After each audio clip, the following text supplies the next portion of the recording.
Good afternoon and welcome back to Universal Studios Hollywood. Today we're starting off our video in front of Monstruos 3, the Ghosts of Latin America.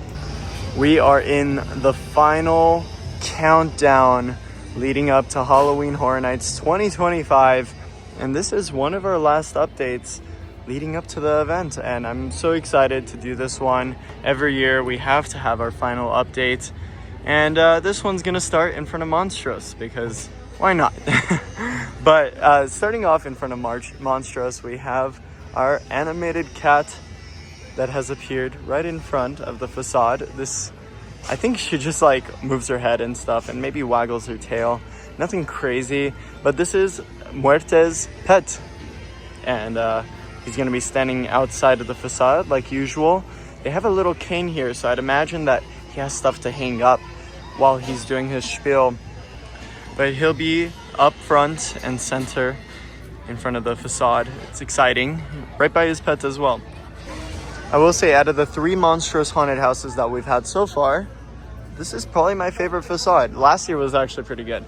This year might be my favorite just because of how detailed the stones are, and we're getting a little bit of color to it as well.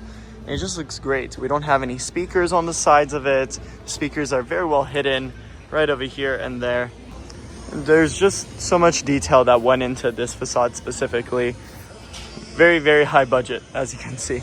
And I'm also very excited to see Llorona back for her 4th time to Halloween Horror Nights. We had her 2011, 2012, 2022, and 2025. Very excited to see her back. And staying on the Latin American theme, we're now looking at Plaza de los Muertos, which is returning for its 4th year, its first year being in 2021. And this is probably its last year, so take in all of Plaza de los Muertos, because after this year, we might be saying goodbye. And I only say that because this is its final year for Monstruos. This is the 3rd chapter, and this is where they close the book.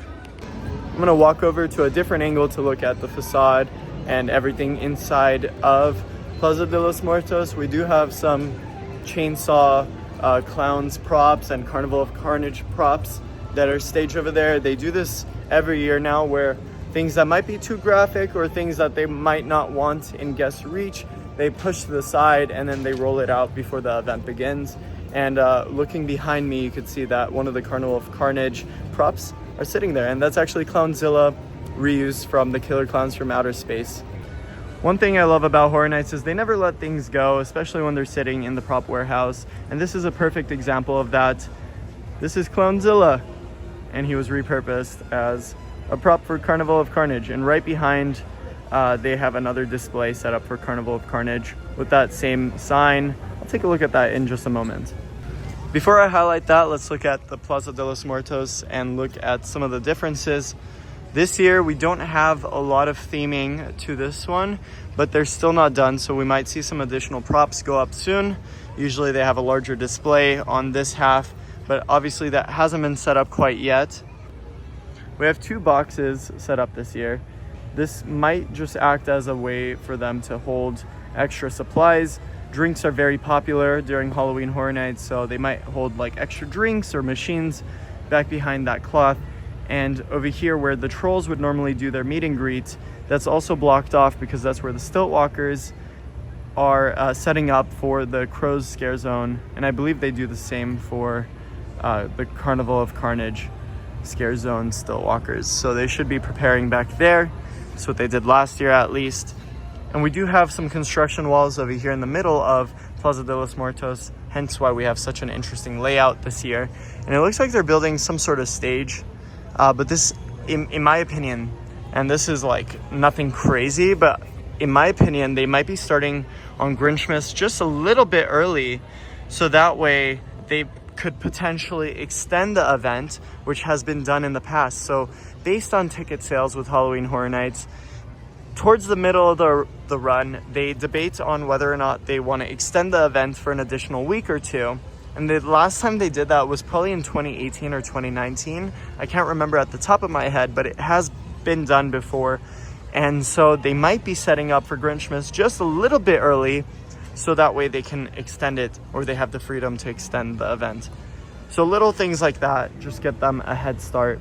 and that way they have some Grinchmas stuff set up before the event starts and ends. But there's still obviously a lot more to come with Plaza de los Muertos, more tables, more decorations. Hopefully they bring back that taco stand where you could buy birria tacos and elote. That was my favorite, and it's one of my favorite Horror Night related foods every year. So fingers crossed they bring that back this year. If not, they always have birria tacos available year round at Cocina Mexicana, but they're not as good as, I mean, this is my honest opinion, they're not as good as the Horror Night tacos that they make right in front of you. Here's another little look at the back of that Scare Zone prop. Hopefully we get more with that, honestly. What is going on behind me? Oh, it's the cop. But I love it. Also, looking at the fire towers, I'm kind of going and navigating through this video with each theme. So looking at the clowns specifically now, we have the fire tower spews that have been added, and we have so many this year. We have 3, 6, I can't count, I can't see from this angle. So we have 7 of them, which is great. Love to see that. So they're not, I don't think they're honestly done decorating for the Scare Zone quite yet. There's still a lot to be done as far as lighting and stuff like that goes. They also need to add speakers along this main road. They normally do that for Chainsaw Chaseout so they don't blow out their own speakers over here as Beetlejuice. But like I said, they are little by little adding some more Horror Night Scare Zone props, like this one over here. This will be rotated, obviously. This entire prop is on wheels, and it'll reveal this very creepy Beetlejuice looking like clown. So that's exciting. If you haven't seen this Scare Zone prop already, it's just like a little photo op. I like it. Very 3D. It says Chainsaw Clowns with a Z and a K. Looks great. And since the last time I was here, they added some more Horror Night stuff in the Universal store. Nothing crazy quite yet. We're still waiting on a lot of merchandise to arrive, and they're slowly going to arrive as we get closer to Horror Nights, of course. Maybe by Tuesday or Wednesday next week, we should see some additional merchandise pieces. But as for now, this is what we have. This is a new jacket that they just released today, and this looks really cool. Actually, I might get this. This works with so many different outfits that I have, and again, they were going for quality when they made Horror Nights merchandise this year. Like, this is such good quality. Let's move around and peruse, see what we could see and find. It doesn't look like we have any other new pieces as I walk around this area. Yeah, nothing crazy quite yet. They did move this Fallout stand just towards the center of the entrance, so you have 2 major Horror Night merchandise stands greeting you as you enter the Universal store. But again, nothing new yet. There's a lot more to come, especially looking back a few years. I mean, they would go crazy with Horror Nights. It would fill up 1/3 of this store, and we still don't have that yet. So that's why I say there's a lot more to come, because Horror Nights generates them so much money in both ticket sales and merchandise. Yeah, nothing crazy yet, nothing new, but this is what we have so far.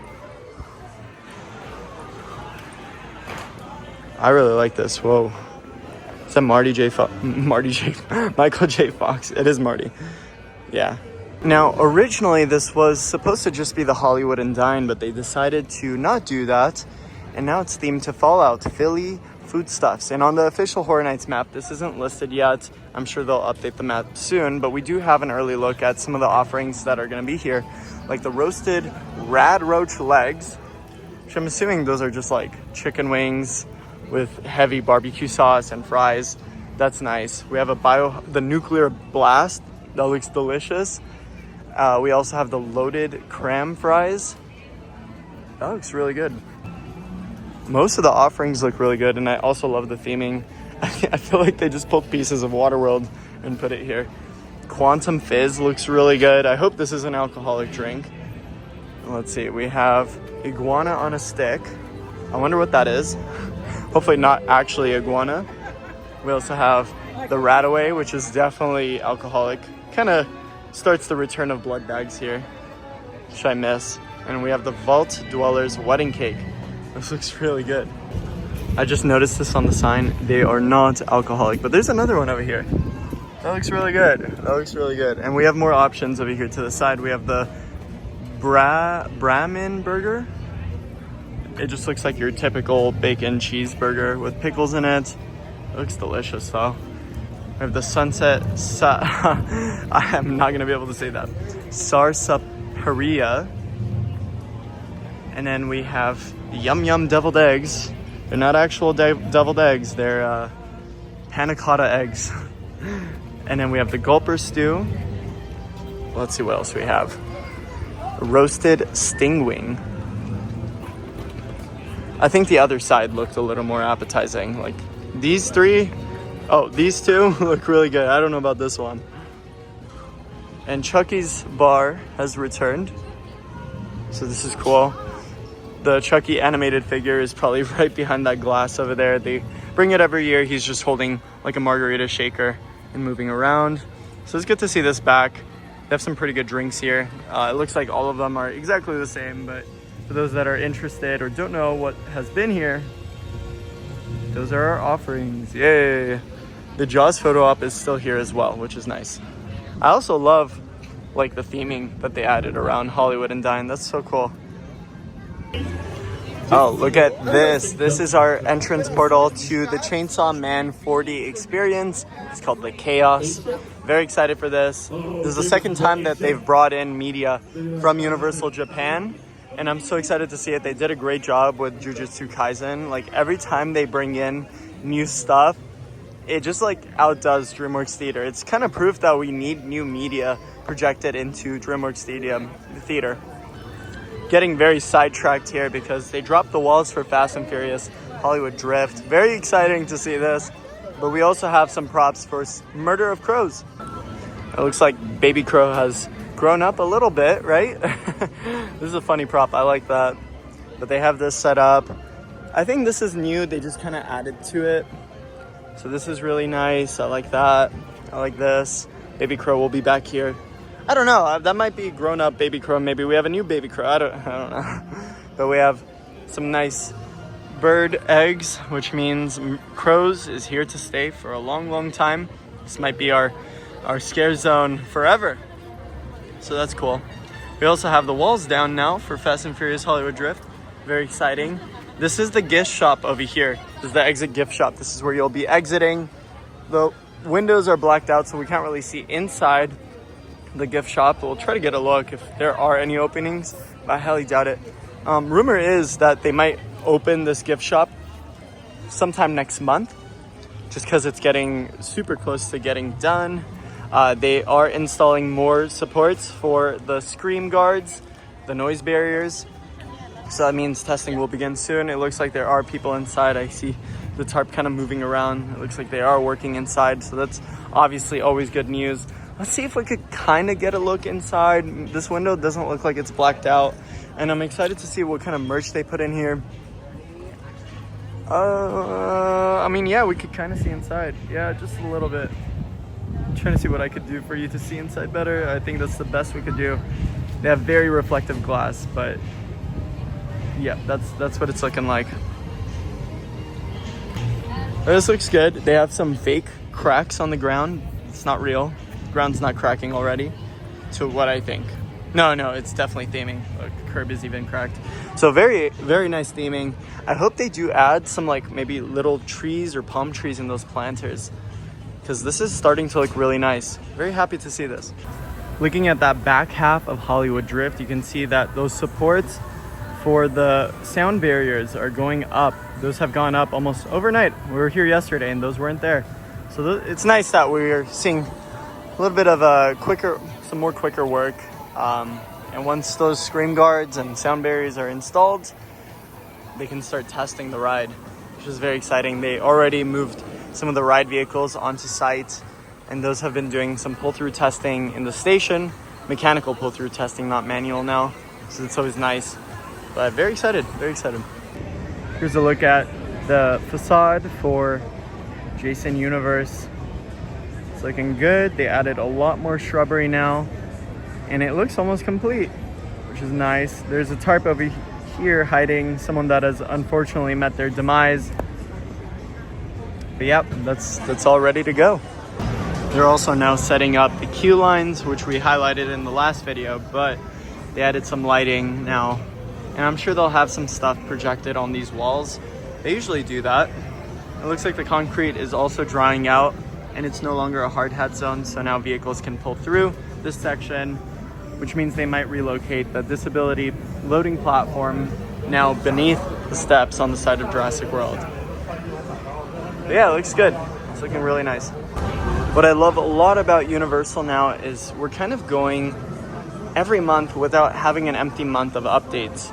So even with the Fast and Furious coaster nearing completion and us not having that many updates to talk about, following Horror Nights we get to talk about deconstruction and preparation for Grinchmas.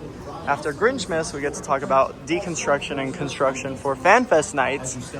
And it's kind of like ongoing. Every summer we have an event.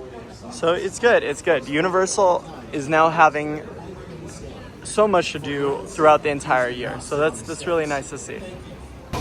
Personally, this is my first time seeing the Slash Bar entrance facade, just because it's so hot. It's been so hot throughout the summer, so I haven't wanted to come down here, but this is the Slash Bar entrance. Looks really nice. Very excited, very excited. It looks like they resurfaced the lower lot. Like, this is new asphalt on top. It smells like it too. It smells good, but my feet are burning because the floor is so hot. Over here at Jason BBQ, we don't have much of an update, except they added the electronic sign for the menu, which is nice because it's so hard to see this at night, especially when there's a queue. You can't really see the menu. You don't know what you're getting yourself into. The electronic sign is nice because, especially if they move it to the side or even forward, it gives you an idea of what this place offers. Looking at the Studio Café, they haven't started the re-theme to Five Nights at Freddy's. This is where you'll be able to buy pizza, or FNAF-themed pizza for Five Nights at Freddy's. It's nice. It's located right next to the haunted house as well, but they haven't started on anything quite yet. Nothing set up inside quite yet either, except this Wanna Fanta refreshment stand. Once we get closer to Horror Nights, we're gonna see this filled up with all the different Fanta flavors that they're introducing for Halloween. Those are actually now available, and they're available through November 1st, so you can find them at your local gift shop, or not gift shop, I'm thinking theme park, grocery store, and stuff like that. Here are the entrance portals to Scarecrow, the Reaping, and Horror, Five Nights at Freddy's. And over here in Production Central, we have some more horror set up. Looks good. Oh, cool, we have the badges. I need to get this. I think this is the best store for Horror Nights stuff right now. Like, it has everything, and look at all the mask displays behind the glass. I love it. I love it a lot. The Megan one looks the funkiest to me, but everything else looks cool. Whoa, that's cool. They had new masks every year, and we have all the Five Nights at Freddy's ones too.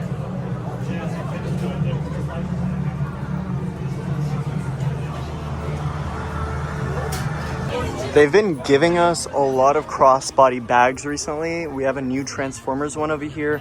Very high quality. It looked like the type to just peel off, but this is higher quality. $45 for this one, and I love it. They got to keep doing this because I buy crossbody bags. I'm wearing one right now, and we need it. We need it. I'm excited for the Terrifier one that's coming soon. I didn't know this until about yesterday when I was looking at merchandise, but this jacket is reversible. It's really cool. It's really cool.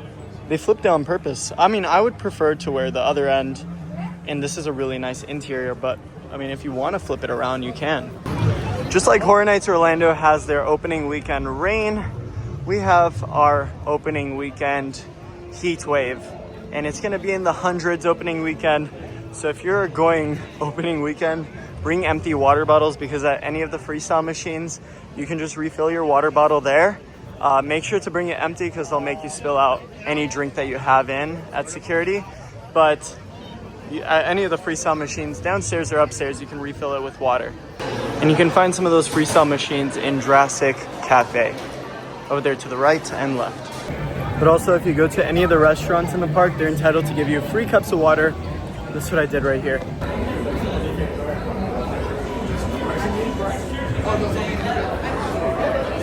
My phone actually overheated inside of the park, so I wasn't able to film an outro, but this is where we wrap up today's video. I hope you guys enjoyed. We have 2 more Horror Night updates on the way, so get ready for that as we lead to the beginning of Halloween Horror Nights. I'm so excited. I'll see you guys in the next one.